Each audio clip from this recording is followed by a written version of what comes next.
Donna and Winston rolling with the Halls. Today we are in Eastport, Maine. All right, y'all, you're not gonna believe this, but we have rolled all the way to the easternmost city in the United States. Ta-da! We are right on the edge of Passamaquoddy Bay. And Eastport is very special to me because I came here twice in college, including once that was a road trip all the way from West Texas. So this is now my third time to Eastport. And he wanted to show me places that were special to him in Eastport. So we're here spending the day in Eastport and we are excited. I can't wait to see this little town. If you look at a map of the United States and Maine and go all the way to the edge, there we are. And a lot of people don't know about Eastport because it's kind of forgotten. It's up 100 miles past Bar Harbor, but it's a really cool little town with a lot of history. And we're going to show you around today. So let's go see Eastport, shall we? Let's go. This area was originally settled by the Passamaquoddy tribe, which still has a presence there. Eastport itself was established in 1798. A lot of history. The British occupied this area in the War of 1812. Nowadays, a lot of ecotourism, fishing, all kinds of activities, and the pier is the hub of all those activities. Yeah, we had so much fun just kind of people watching and event watching, and the birds are amazing. They had herons and seagulls, and it was a lot of fun to check out all the activity on the pier. And to keep your eyes peeled, you'll see a whale or two, possibly. Yes, and there's whale watching boats that go out. We didn't get to do that on this trip. And of course, lots and lots of seagulls.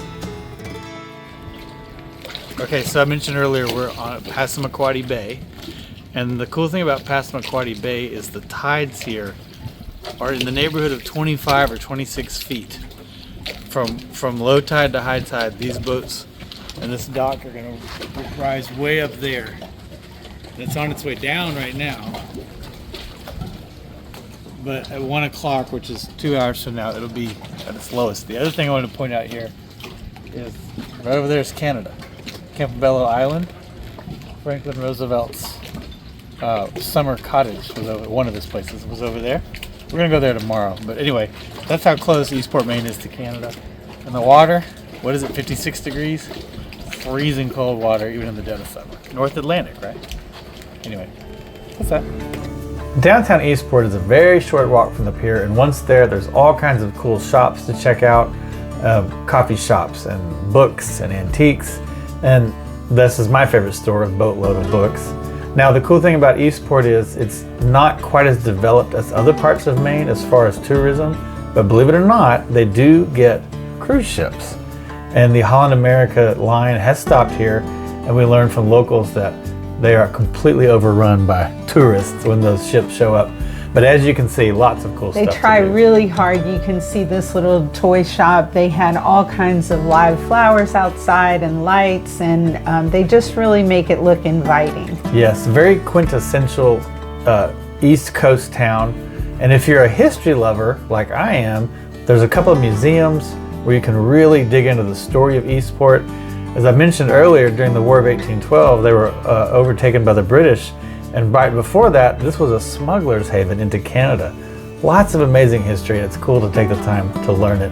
I did want to mention the weather, because earlier we both had on coats. There's Donna wearing a light jacket. It was relatively cool here for August. They told us it was a heat wave, but as a couple of Louisiana locals, it felt great to us. So if you're looking for some cool summer temps, Eastport, Maine's the place to be. This is the Port Authority, where we stopped in and got some cool information. And everyone was so wonderful and welcoming that we really enjoyed our time. This is the Waco Diner, as in Washington County, Waco Diner. We actually ate out on the patio, and it was awesome. We did. We didn't get any footage of that, but we enjoyed our meal. And this statue, by the way, was put in place for a movie that was filmed here years ago, and they just never took the statue down. If you notice, they always have Canadian and US flags in Eastport, which I thought was interesting, but due to it being so close to Canada, I guess they have a lot of Canadians who come over as well. Okay, I mentioned that I came to Eastport years ago, twice during college. Well, the reason I came here was because I had a friend who was a grandfather of one of my high school classmates. He lived here. His name was Donald James Sutherland, DJ Sutherland or Don. And Don was a potter, and this was his shop right here, 5 Damon Street, right here in downtown Eastport. And the cool thing about Don was his pottery was huge, like 5-6 feet tall, and he had a kiln in there that he would put the whole piece or parts of the piece in together to fire, and then he would put them all together and have these incredibly huge pieces of artwork, really. So I wanted to show you one thing here. By the way, this is where we stayed when we came to visit. And Don's apartment and his office were up there, and I wish I could go in there because that was a really cool view from that window. But I wanted to show y'all one thing over here. And nobody would know this just passing by, but those were the propane tanks that fired his kiln, his massively huge kiln. So anyway, a lot of wonderful memories in this old brick building, and it's empty right now. So we're gonna go ask around, see who owns it, and maybe we'll rent it, and we'll roll with the halls of the East Coast in the summertime, maybe. I don't know. After we left 5 Dana Street, we're going to hop in the car and drive around and explore a little bit and explore Moose Island, which Eastport sits on, as well as Eastport. Now you can see driving through this downtown that unlike most Maine coast towns, there's a lot of empty space available to rent if you're looking to put in a coastline business in Maine. We also drove around the neighborhoods, and Eastport's very a middle-class blue-collar type of town.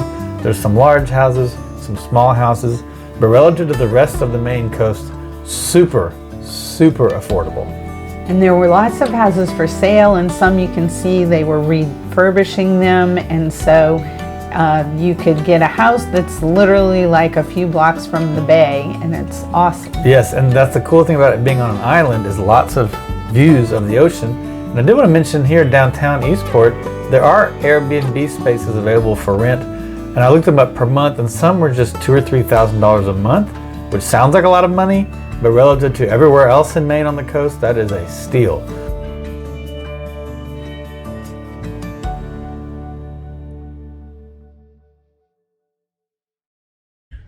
Okay, we're having a fun time bopping around Eastport, Maine.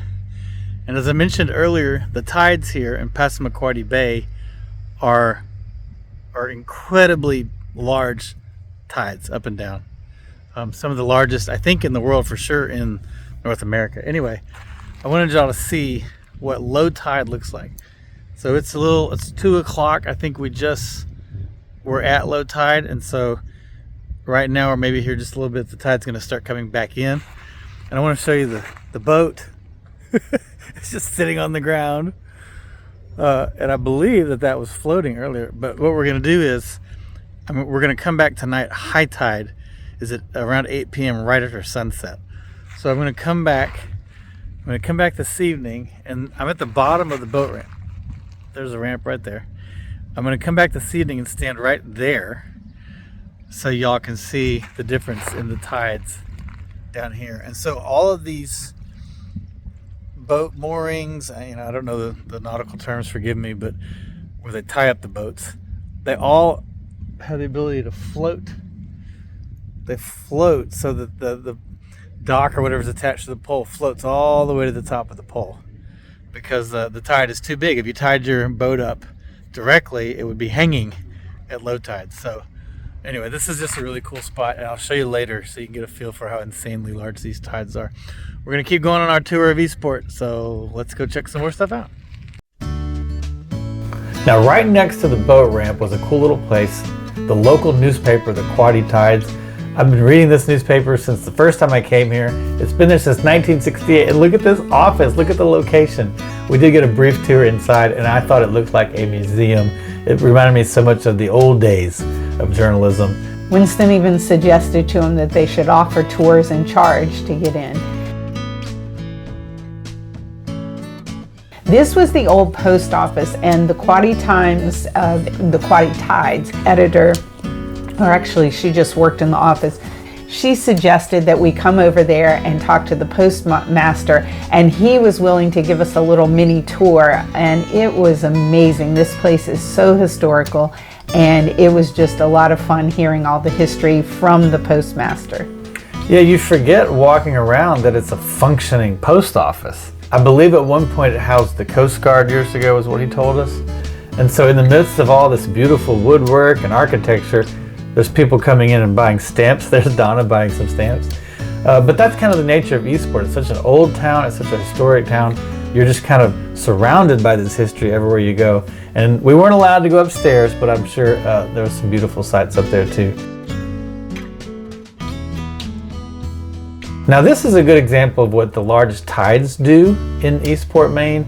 If there's not a lot of space up and down, then the tides go far. So you're looking at mud flats, and when the tide's out, there are mud flats. When the tide comes in, those mud flats are gone. It's pretty unbelievable how much the landscape changes every 6 hours. And here's a couple of deer that we saw. Oh, I loved all the wildlife. Just in the middle of town, right in front of the school, they were just eating, having their evening snack. Okay, we are now on the west side of Moose Island. It's in the late afternoon. Eastport is that way. Shackford Head State Park, Shackford State Park? Shackford Head State Park is this way. And behind me, obviously, is the bay. Now, why are we standing here? This is the site of one of the allegedly coolest things I've heard about Eastport. I don't know if this is even remotely true, but it's a story I was told, so I wanted to share it. My friend DJ Sutherland told me years ago there was a pier on this side of the island. Now we're talking like the 1940s. And there's actually a new pier around the corner, but somewhere in here was this old pier.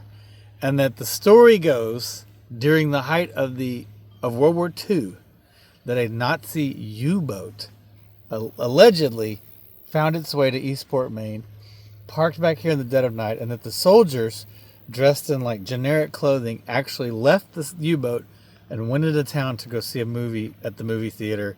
When the movie was over, they came back to their U-boat and disappeared. That was the story I was told. I thought it was outlandish when I first heard it, but if you research your Nazi U-boat World War II history, there were U-boats crawling all over the North Atlantic and along the coast of the United States. So to have one surface here on the very, very, very easternmost part of the United States is not the most absurd story you could tell. Anyway, I don't have any proof of that story, just an Eastport, Maine legend, but I thought it'd be cool to show you the spot where it happened, supposedly, to get a feel for this cool story. That's all. Now, as I mentioned earlier, Eastport is on an island, Moose Island, and on the way to the very back of the island is where you'll find Shackford Head State Park. Now, this is not what you think of as a typical state park. You can drive into it, and there is a parking lot, but most of this is hiking trails. And years ago when I was here, I hiked some of these trails. They're stunning. I highly recommend it. We kind of ran out of time on our day to do it, but if you're ever in Eastport, Maine, I highly encourage a hiking trip through Shackford Head State Park. Today we just did a little loop-de-doop and headed out. We were on our way over to the cemetery because, believe it or not, the views from the cemetery are scenic as well, and we took some time to appreciate the views from there. We didn't see any whales. No whales on this trip. But they are out there. We just didn't have time on this trip.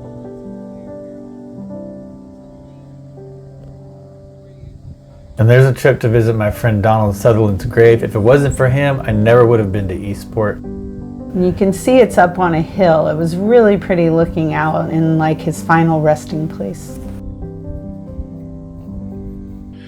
Okay, y'all, we've had a wonderful time here in Eastport today, but the sun is going down, the tide is coming in. Yes. It's almost time to hit the road. I wanted to show you the tides. It's crazy. And Donna's going to hold the camera so we can show you. There you go. Okay, y'all remember earlier I was standing way down there and the tide was out. But this is the part I wanted you to see. Right there, if you'll recall, there was a boat that Miss Kim grounded, and she was behind me way high up. We came by earlier today and the captain was sitting in the boat, twiddling his thumbs, waiting for the tide to come in so he could untie after the boat floated and go do whatever he was going to go do. And so now he's gone. He's gone, and the tide is up, up, up. So, anyway, just the way of life here in beautiful Eastport, Maine. We hope you have enjoyed this tour of the island today. Moose Island, if you're looking for it. We've had a blast. Unfortunately, we have to go. There's a bug, sorry. And I've waited all day to say this. Donna, you ready? Ready. Yar! Heave away, me jollies! Yar! Ridiculous.